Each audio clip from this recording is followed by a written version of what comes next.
بسم اللہ الرحمن الرحیم۔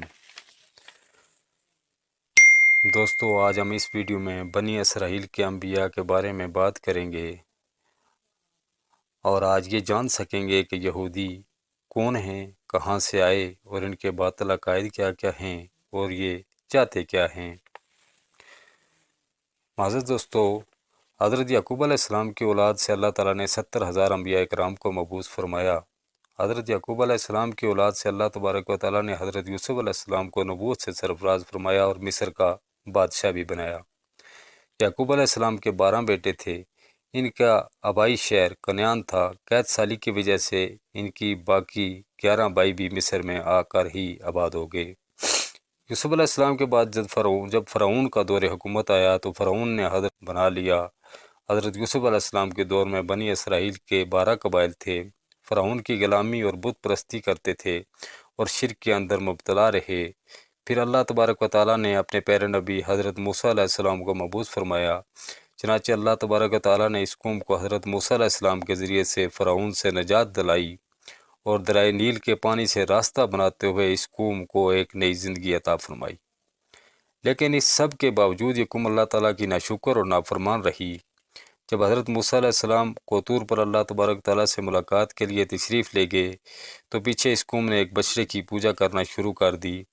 اللہ تعالیٰ نے اس قوم کو شرک سے منع فرمایا اور گائے ذبح کرنے کا حکم دیا تو یہ قوم مختلف ہیلے بانوں سے کام لینے لگی۔ انہوں نے 5 مرتبہ حضرت موسیٰ علیہ السلام کو طور پر بھیجا اور کہا کہ جائیں اللہ تعالیٰ سے ہمارے بارے میں ٹھیک ٹھیک حکم لے کر آئیں۔ یہ گائے ذبح کرنے سے انکار تھے اور اپنی مرضی کا حکم چاہتے تھے تاکہ گائے یا بچڑے کی پوجا کر سکیں۔ انہوں نے اللہ تبارک و تعالیٰ کے احکامات کو ماننے سے انکار کیا اور نافرمانی میں مبتلا رہے۔ جب موسیٰ علیہ السلام نے ان کو اسرائیلی دشمنوں کے خلاف لڑنے کا حکم دیا تو انہوں نے صاف انکار کر دیا اور کہنے لگے تم اور تمہارا خدا لڑو، معاذ اللہ ہم نہیں لڑیں گے۔ اس قوم نے معاذ اللہ انبیاء کرام کو قتل بھی کیا۔ یہی وہ قوم ہے جس نے حضرت زکریا علیہ السلام اور حضرت یحییٰ علیہ السلام کو قتل کروایا اور حضرت عیسیٰ علیہ السلام کو سولی پر چڑھانے کی سازشیں کرنے والے بھی یہی لوگ تھے۔ لیکن اللہ تعالیٰ نے عیسیٰ علیہ السلام کو ان سے سلامت رکھا اور زندہ آسمانوں پر اٹھا لیا۔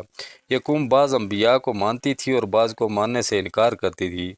ان کا یہ ماننا تھا کہ انبیاء اکرام صرف بنی اسرائیل سے ہی ہیں اور بنی اسماعیل کے پیغمبروں کا انکار کرتے ہیں، یعنی محمد مصطفیٰ صلی اللہ علیہ وسلم کو اپنا نبی نہیں مانتے۔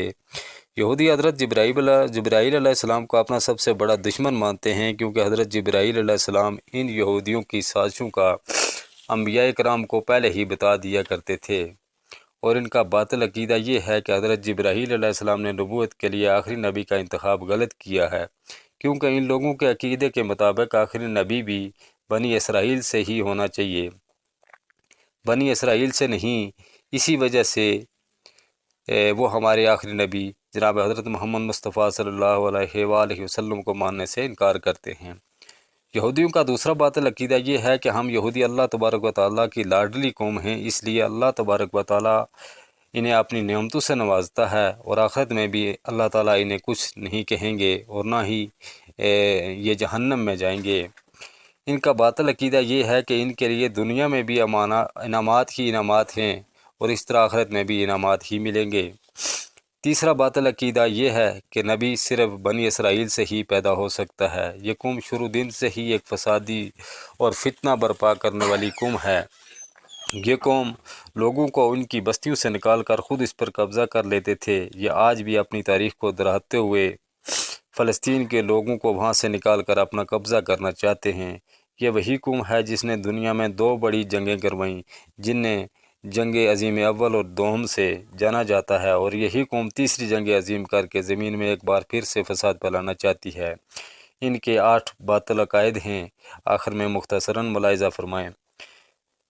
یہ اللہ تبارک و تعالیٰ کو مجسم مانتے ہیں، یعنی اللہ تعالیٰ کا بھی جسم اور انسانوں کی طرح شکل و صورت ہے، معاذ اللہ۔ یہ صرف موسیٰ علیہ السلام اور عزیر علیہ السلام کو نبی مانتی ہے۔ یہ بدبخت عزیر علیہ السلام کو اللہ تعالیٰ کا بیٹا مانتے ہیں۔ یہ عیسیٰ علیہ السلام کو دشمن اور دجال کہتے ہیں، اصل دجال ہی ان کا مسیح ہے۔ ان کا باطل عقیدہ یہ بھی ہے کہ اللہ تعالیٰ کی بھیجی گئی کتاب انجیل کا بھی انکار کرتے ہیں، حضرت محمد صلی اللہ علیہ وسلم کو آخری نبی نہیں مانتے، قرآن مجید کا انکار کرتے ہیں۔ تورات میں تبدیلی کرنے والے بھی یہی کافر ہیں۔ سامعین عزیز وقار، یہ وہ اسباب ہیں جن کی وجہ سے اس یہودی قوم کو فسادی اور کافر کہا جاتا ہے، اور یہی مشرک ہیں۔